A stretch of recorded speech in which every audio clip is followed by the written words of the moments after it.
This type of incident just shows once again how dangerous the job of being a deputy or a law enforcement officer is. A reckless ride, deputies caught in the middle.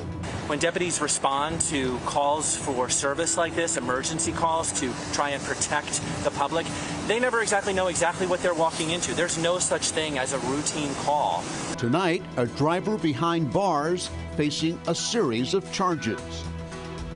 The crash happened late last night on Oakland Park Boulevard at Rock Island Road. That's where CBS 4's Peter Dench is live with the latest on the story. And Peter, how are the deputies doing tonight?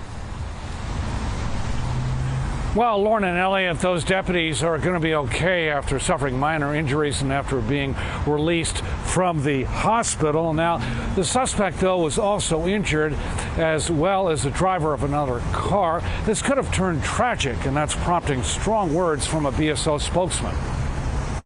This type of incident just shows once again how dangerous the job of being a deputy or a law enforcement officer is. A BSO spokesman is alarmed by the jarring images from the scene in Lauderhill as a wrecker hauls away a BSO SUV and another damaged car. There was so much debris from this multi-car crash that it was strewn over an entire block of Oakland Park Boulevard at Rock Island Road.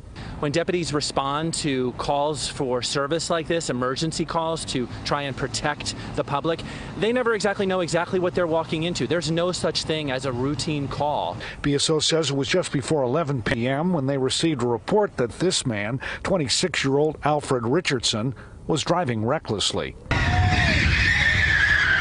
Tavares Morgan captured video on his cell phone. And I seen this car. It was like a gray car. He was going in circles. Like he was just spinning in donuts, you know, he was just going crazy, you know, and the police came and they tried to knock his window out, but he just kept going in circles. I think it's crazy, man. I don't know. I think he was on something. BSO says before Richardson left the scene, he struck a deputy who had tried to make a traffic stop.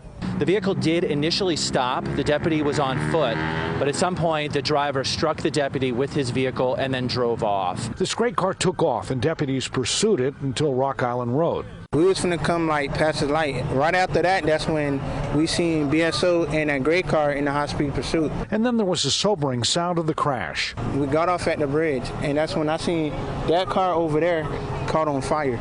The BSO car? Yes, the BSO car that's smashed up. A second BSO deputy who was in that car was also injured. My heart goes out to the deputies. BSO says Richardson tried to take off on foot but was captured. He's being held on $21,000 bond, and a judge told him he was not allowed to drive a vehicle. He's charged with aggravated battery on an officer and resisting officers with violence. Now, Richardson is also charged with reckless driving, causing serious bodily injury and aggravated fleeing. We did a check of records and found that he has a series of traffic infractions that he's been cited for in the past. We are live in Lauderhill. Peter Dench, CBS 4 News.